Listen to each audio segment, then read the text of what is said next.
Good afternoon, everybody. Happy Friday.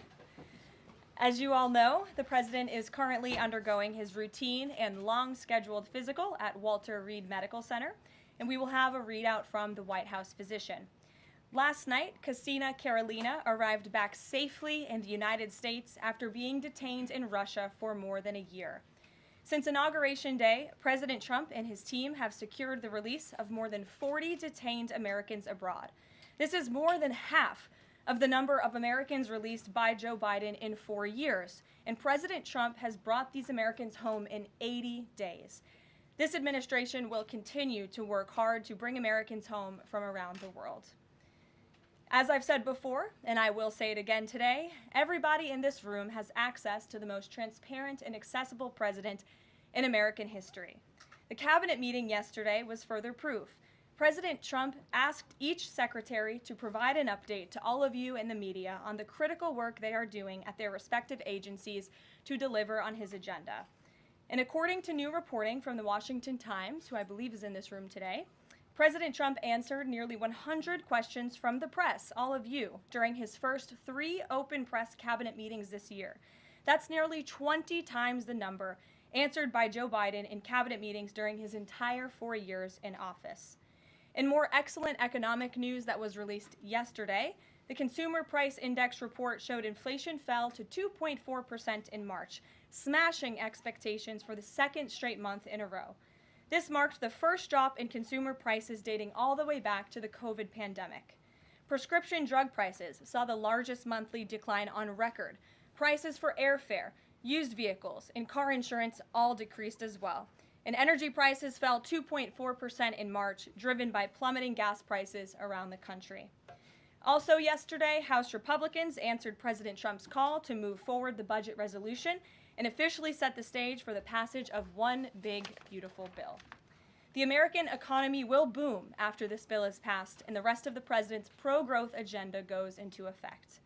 The largest tax cuts and deregulation in history, coupled with our energy industry unleashed and renegotiated trade agreements that put America first, are the ultimate formula to usher in the golden age of America. On that note, more than 75 countries have now reached out to the Trump administration, eager to address the trade issues that have exploited America and hurt our workers in the process. The phones have been ringing off the hook to make deals, and these countries wisely heeded President Trump's warning not to retaliate, and as a result, they were rewarded with a 90-day pause and substantially lower reciprocal tariff rates during this period so potential solutions can be achieved. Past presidents just willingly accepted the failed status quo on trade that ripped off our workers and our companies. But that's not who this president is. He creates his own leverage and negotiates deals better than anyone else who has sat in the Oval Office before him. And that process is currently underway. On another matter, the deadline for registration under the Alien Registration Act is today. All foreign nationals present in the United States longer than 30 days must register with the federal government. Failure to comply with this is a crime, punishable by fines, imprisonment, or both. As President Trump and Secretary Noem have both said, if you register and you leave now, you choose to self-deport. You may have the opportunity to return later legally. But if not, you will be arrested, fined, deported, never to return to our country again. The Trump administration will continue to enforce our nation's immigration laws. We will not pick and choose which laws to enforce. We must know who is in our country for the safety and the security of our homeland and for all American citizens. I also have a note from the First Lady to share with you on this Friday. On Tuesday this week, First Lady Melania Trump celebrated the advancement of the Take It Down Act in the House Energy and Commerce Committee. The important legislation passed the committee with bipartisan support, and as you may remember, the President talked about this bill in his address to a joint session of Congress last month. The First Lady remains dedicated to her championing child well-being, ensuring that every young person can thrive, and of course, championing her Be Best agenda. We urge Congress to swiftly pass this important legislation. Here in our new media seat today, we have Jordan Berman. Jordan is a social media content creator and influencer and a lawyer who grew up following breaking down the news from a neutral perspective. Jordan is the host of her own podcast called Unbiased Politics, where she dissects the top stories from the week from a legal perspective. Jordan focuses on bringing back real journalism from a nonpartisan perspective and has mastered explaining complex legal decisions to a mass audience in the short-form context. Her two biggest platforms are TikTok and Instagram, where she has roughly 500,000 followers on each. With that, please kick us off, Jordan. Thank you. As you know, yesterday the House passed the SAVE Act, and many married women, soon-to-be married women, are concerned that the new voter ID requirements may inhibit their access to the polls. What assurances can you give women voters in America to ease their concerns? Sure. Well, the SAVE Act, as you mentioned, was passed by the House yesterday. This is the Safeguard American Voter Eligibility Act. I believe I'm getting that correct. And this act is a common sense measure. It would require proof of citizenship for voting in our elections. The Democrats have been fear-mongering about this bill, have been saying that married women, if their name has changed, they didn't change it on their identification, would not be able to vote. That is complete fallacy. There are outlined in the bill about how to avoid that. The president very much supports a common sense solution to ensuring that only citizens can engage in our elections. This is critical to improving the integrity of our elections and also the trust that American citizens need to have in our electoral process. So the president supports this bill, and that is a myth that has been proven wrong by the text of this bill, and I believe some of the co-sponsors of the bill have been very vocal in addressing that, and certainly I myself, as a married woman, would not stand before this podium if the president did not support such a common sense measure. Thank you. For my next question, I actually want to give a voice to the American people. I sourced the question from one of my listeners. Her name is Bryn. She is from Oregon. And she asked, what, if any, plans do you have, the administration, for the money that will be generated by tariffs imposed on foreign goods? How will the administration facilitate the development of American industries when many critical components, labor, parts, etc., are much cheaper and more feasible from foreign entities? It's a great question from your listener, and I want to thank her for submitting it to you to ask. That's the part of the new media seat is so that everyday Americans across the country have a voice in this room. So thank you again for being here. Thanks for the question.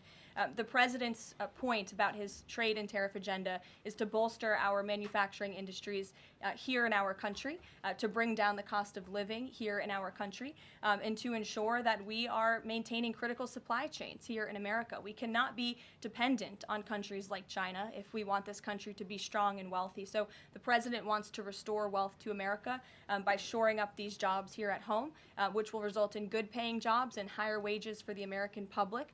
And so Americans should trust in that process. He effectively implemented tariffs in his first term while driving down the cost of living in this country, and that's what he's focused on doing again. Thank you. As a follow-up question, could I just ask, are there any specific ideas that the administration has as to what that revenue, specific tariff revenue, will be used for? Yes, to the heart of your question, the president has spoke about the trillions of dollars that he expects in revenue from tariffs and how we can use it to pay down our debt and to ensure that we are no longer faced with a crippling national debt in the trillions that is going to bankrupt our nation for future generations. So that money coming back home will make America in the green rather than in the red, which any small business owner across the country, I believe, can appreciate. Thank you so much. Thank you. Kelly. Hey.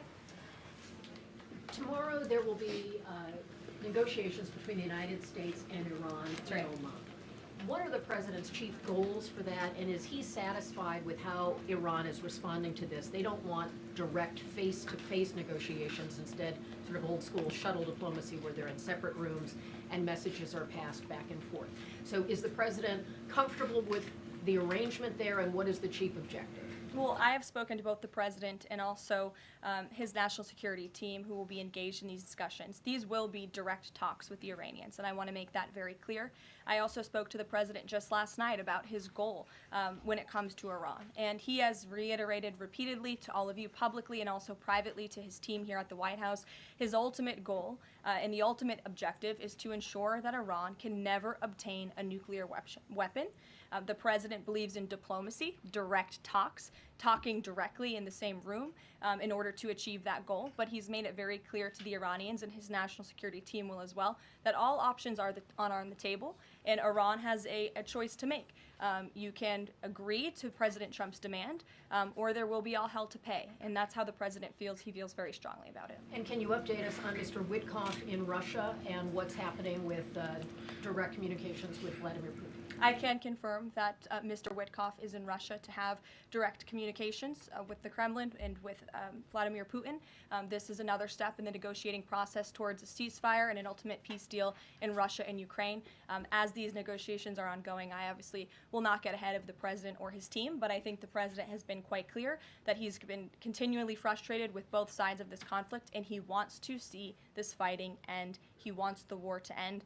We believe we have leverage in negotiating a deal, to a peace deal, and we're going to use that leverage, and the president is determined to see this through. Sure. Thanks, Caroline. President Trump has said China wants to make a deal on tariffs. The president says he has a great relationship with Chinese President Xi. He's willing to speak with him directly. Why doesn't the president just pick up the phone and get this ball going?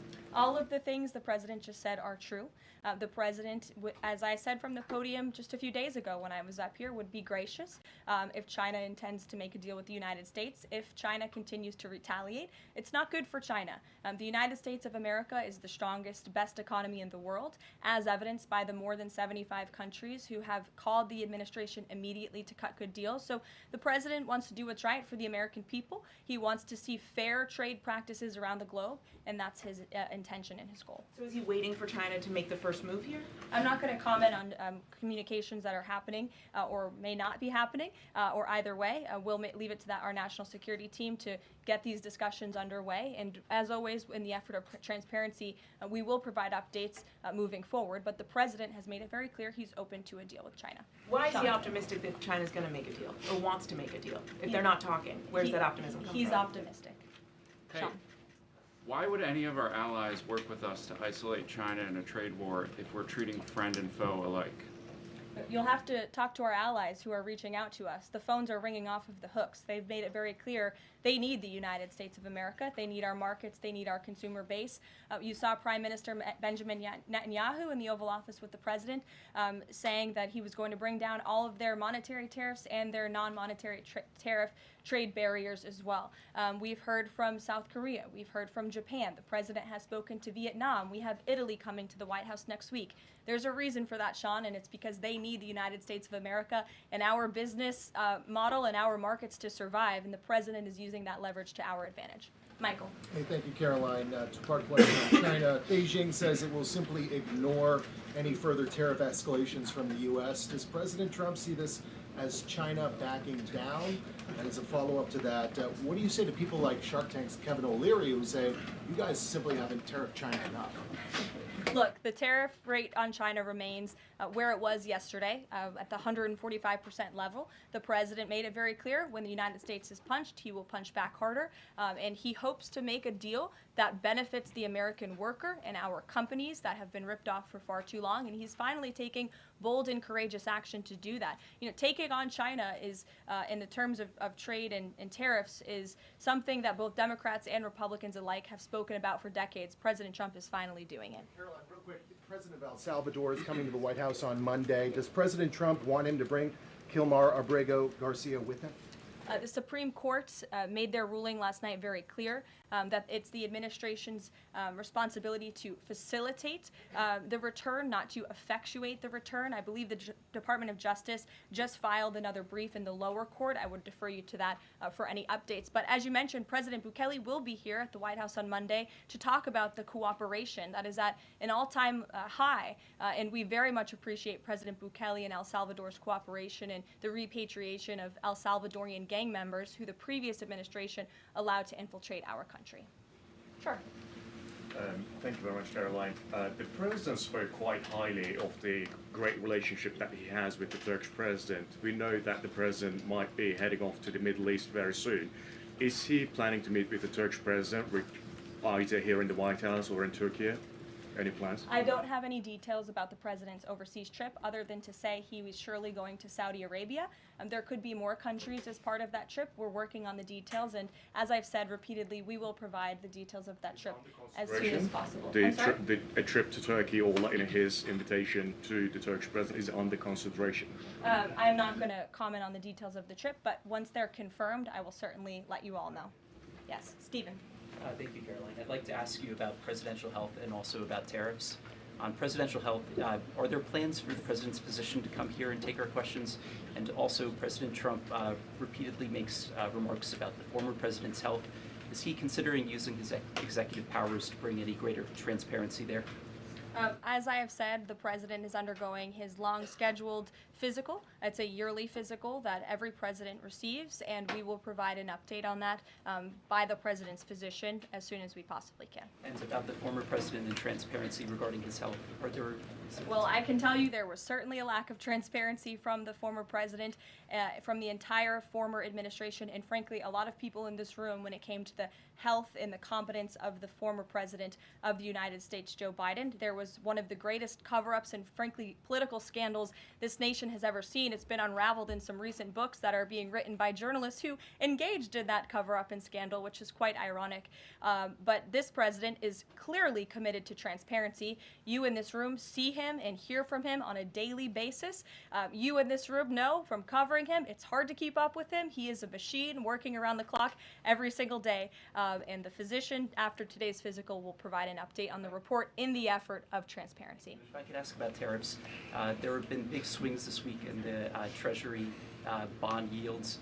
There's a theory that it might be because of China dumping these as leverage, driving up costs for U.S. loans like mortgages. Does the White House have evidence that this is in fact a result of Chinese dumping, and if so, is there a message on that? Not to my knowledge, but I would check in with the Treasury Department on that. I can tell you I know our Secretary of Treasury, Scott Bessent, is keeping a very close eye on the bond market. He spoke about it at the White House this week, and I know he's keeping his eyes on it day to day. Ed. Thanks. Thank you, Caroline. So the administration, I have an administration source who's telling me that we're weeks away from the first deal with the country over tariffs. Where is the administration? How soon can we see that? And what country is that first one? I won't reveal or get ahead of our trade team as these negotiations are obviously ongoing, but I can tell you very good progress has been made.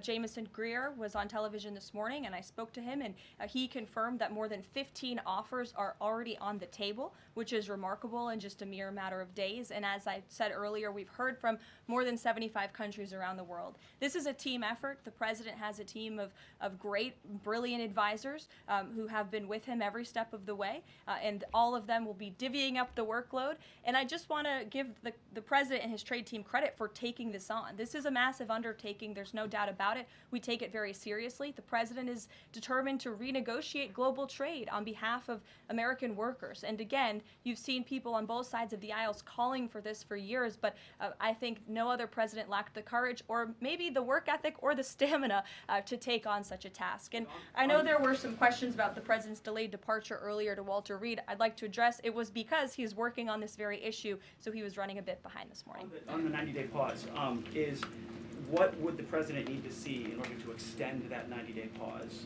for countries on tariffs? Well, I think the president addressed this yesterday when he said he's hoping that there will be good deals made before the 90 days is up, and we will cut those deals as soon as we possibly can, country by country, tailor-made deals for each and every country as they all propose unique challenges and unique assets to each country, advantages rather, and when that 90-day mark hits, the president will make that decision then. One more, if I could, on a different subject. So a bird earlier attacked my colleague, Peter Doocy, during a live shot at I'm the wondering White if House. that's why Peter is absent from his seat.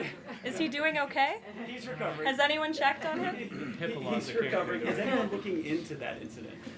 I could check in with GSA to see if anybody here is looking into it. I also understand there was a mouse in the briefing room earlier today, so I'm hoping somebody checked in on that, as I'm hoping it doesn't run up here and distract me. That would be a good way for all of you to distract me, actually. Have a mouse come run up here. So I'll get an answer for you on that, out of respect for our good friend Peter. Jeff? Why is American consumer confidence so low? Look, I think there's a great optimism in this economy, great optimism for the American people, a lot of reason for people to feel optimistic. The president is, as I just said, trying to renegotiate the global trade agenda that has ripped off the American people for far too long. As he said, this is going to be a period of transition. He wants consumers to trust in him, and they should trust in him. Look at what he did in his first term. And I just want to reiterate all of the reasons to be confident since you asked, Jeff. For those watching at home, yesterday the CPI report, inflation declined massively. Consumer prices are dropping for the first time in years. Energy prices are down. In fact, oil prices are down 20% since this president took office. Wholesale prices fell again. There have been trillions of dollars in investments into this country. Every day the president is signing executive orders to cut regulation, especially when it comes to Environmental Protection Agency, our energy industry. That's going to unleash the economic boom in this country that we saw in the president's first term. So trust in President Trump. He knows what he's doing. This is a proven economic formula. What is he asking of Americans at this time? He talked about transition costs, transition problems. Is he asking something specific for Americans to do? No, I think the president is asking for Americans trust in Trump, as I just said, trust in his economic agenda and formula. It's a proven formula that works. And by the way, clearly the American people do in fact trust him because they did just overwhelmingly elect him to this office. Jennifer.